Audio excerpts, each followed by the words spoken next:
Il était une fois une jeune fille de haute naissance, merveilleusement belle. Son père, resté veuf, l'élevait selon son rang. Elle ne quittait jamais les jardins du palais.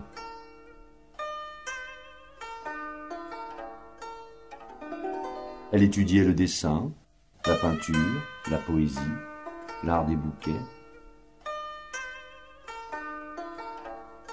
et pratiquait la musique et le chant où elle excellait.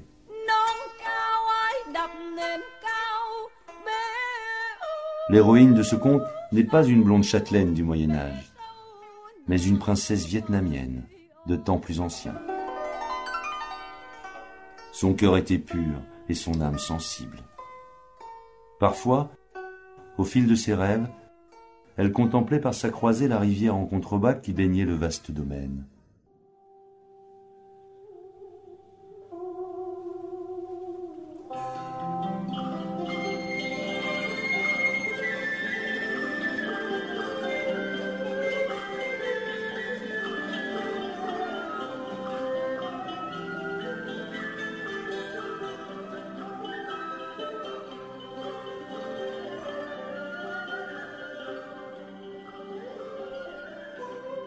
Un soir d'été, Ming Young entendit un chant merveilleux. Une voix d'homme ample et puissante, et dans le même temps si juste, si harmonieuse que son cœur fut touché.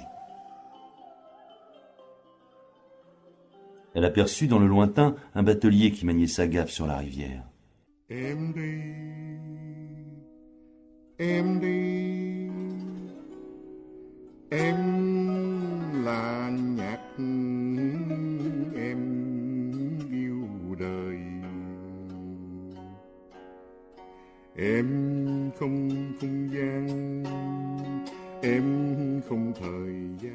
Son chant lui parvenait maintenant si pur, si musical, si éblouissant qu'elle frissonna jusqu'aux os.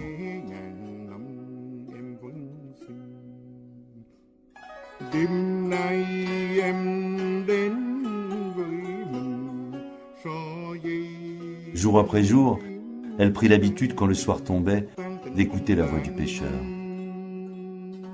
Son cœur de jeune fille sage s'enflamma.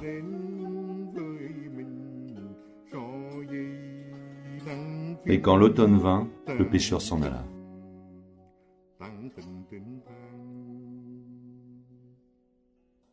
Le pêcheur était parti vers d'autres cieux. Alors Ming Young tomba malade. Elle refusait de s'alimenter. Elle ne s'intéressait plus à la peinture, ni à la poésie, ni à l'art des bouquets, ni même à la musique où elle excellait. Son père, désespéré, appela à son chevet les médecins les plus réputés du royaume. En vain.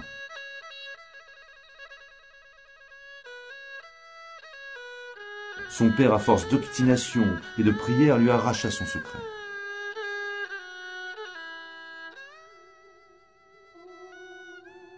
Et il ordonna que l'on recherche dans tout le royaume le pêcheur à la voix merveilleuse.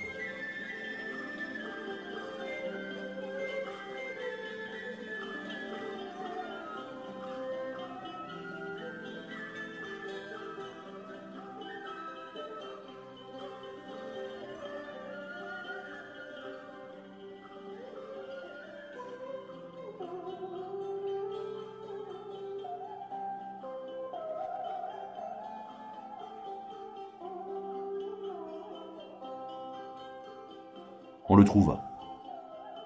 L'homme se nommait Truyangchi. Il était âgé.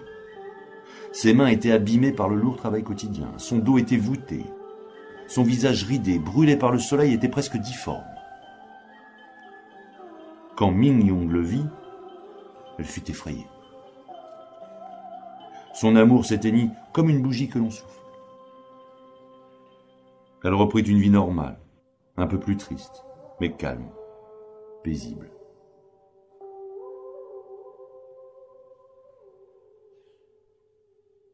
Peu après, les gens du village découvrirent dans la rivière une boule de jade qui émettait un son très pur quand on la tenait dans ses mains.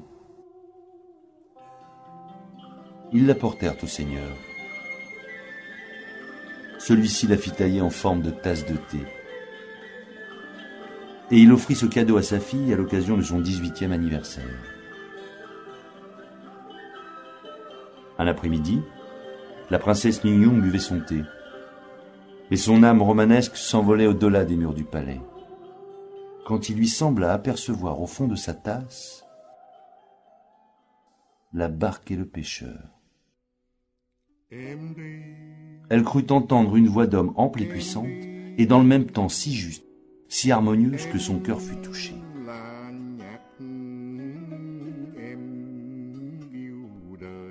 Elle comprit alors que ce n'était pas le pêcheur qu'elle avait aimé, mais l'infini de ses rêves.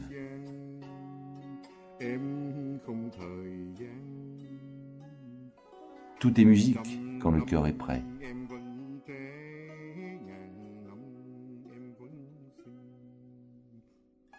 Đêm nay em đến với mình so dây đăng phím tan tình tan.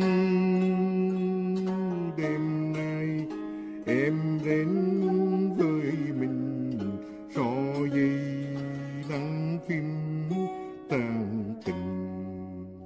tan tình tan.